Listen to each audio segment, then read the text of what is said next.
headache. I've actually got headache because I was that frustrated in watching what was on show out there. Never seen that before. Never seen it from us. 45% set completion.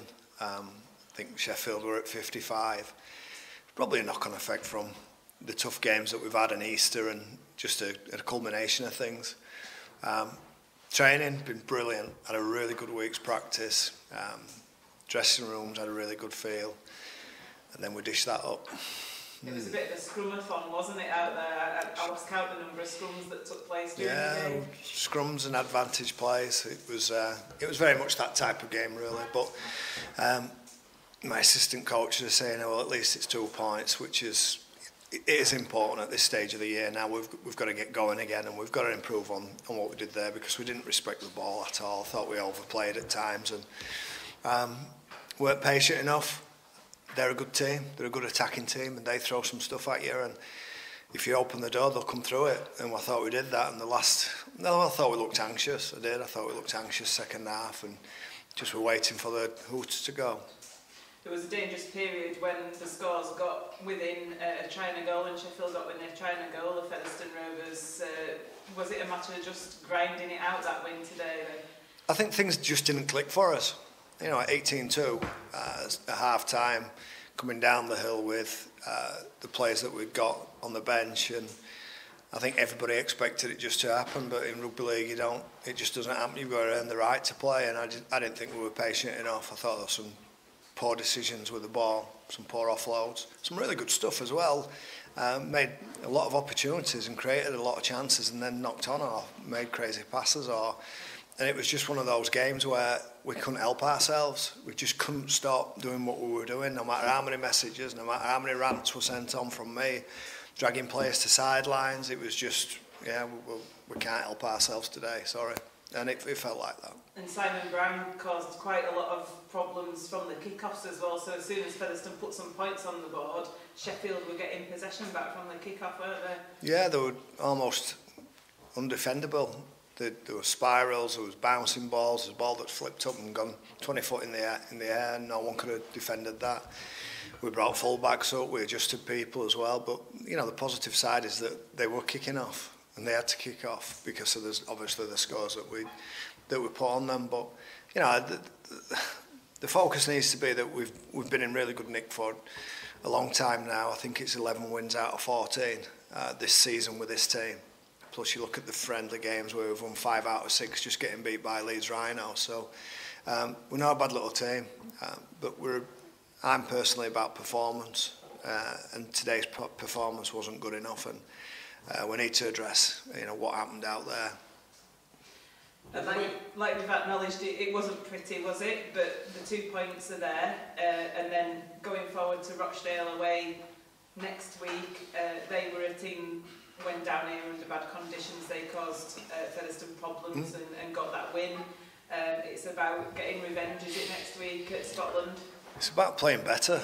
It's about playing better than what we did, because if we play like that today, then we're going to get beat there, because they're a really good team. I think they've had a really good performance today as well, haven't they? The challenge to, is it OKR?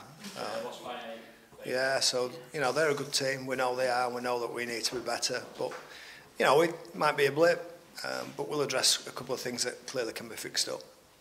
And Thackeray's back next week as well, which will give you an extra angle in the pivots. Yeah, I thought we lacked a bit of direction. I thought we lacked a little bit of composure at times in the pivots, and we came up with some crazy decisions at times where that's not been like us all year. So we need to improve. We need to improve definitely, and I think Thackeray coming back in will certainly add to that.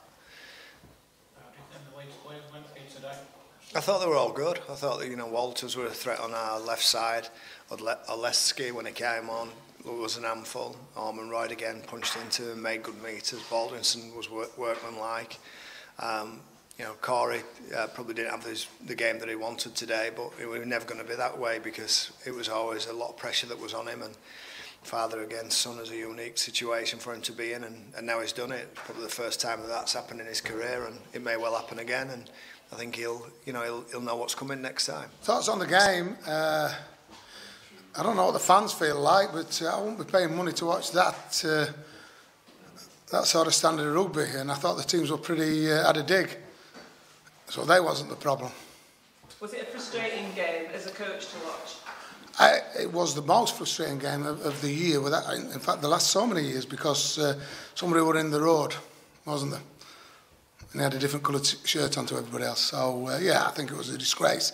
And at this level of rugby, what we're looking for is somebody in the middle who can officiate and give the right sort of calls. So, it was frustrating. And I thought both teams tried very hard, but we're getting frustrated. And look, both teams looked very a frustrated team. And there was one reason for that.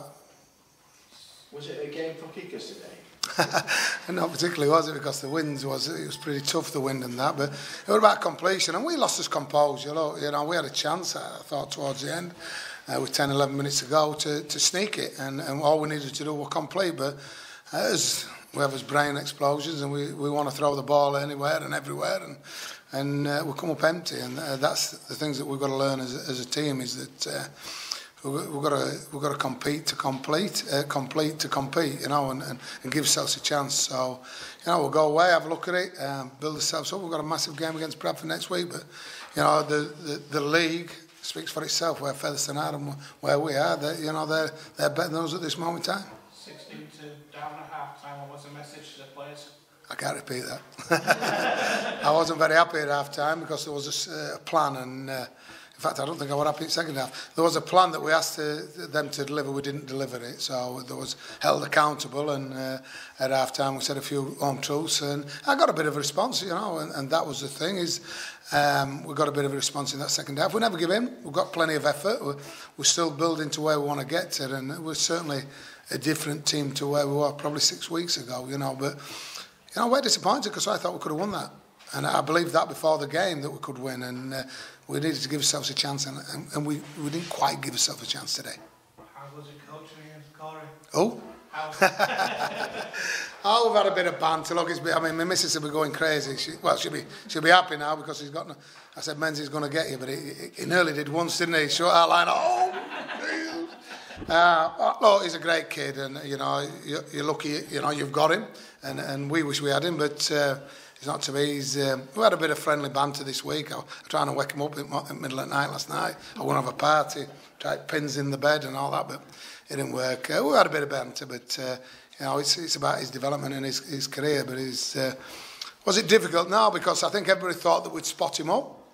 I wasn't actually spotting him up. There were other people that were looking at, but Menzies nearly got him once. I put a bit of a reward on his head actually, but nobody got it.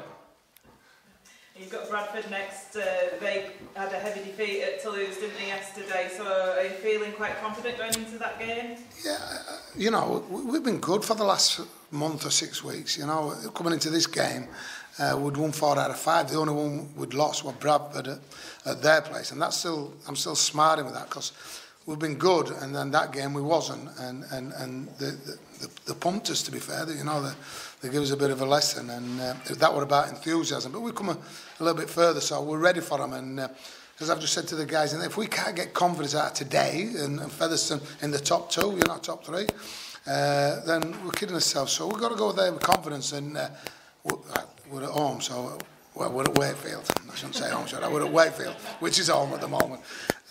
So we need to be confident, and we need to serve back what they served up to us a few weeks ago.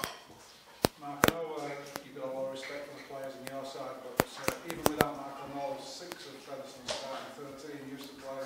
For you, how frustrating that you've had to let all the players go for one reason? I tell you what, they're great kids. All the, you know, and I've been. I mean, probably Missy. I single out Missy, but I could talk about Scotty Turner, Michael Knowles, Carlisle. Mr. Talapapa's probably one of the best players I've ever coached because he's a winner, and you know, he's lovable and he's likeable and he's a rogue and he's tough and he's hard. He's all the things that you want in rugby league players. But yeah, I mean, it puts Featherstone in a nice place when you've got players like Keel and Norzer and Scotty. You know, Scotty Turner. People don't speak about him, do they? You know, he's a champion, and he's a great kid. They're the people you want to coach. He's good people, and you know, you're lucky you've got them, and. You know, they're doing you proud, but certainly would I love them back? Certainly.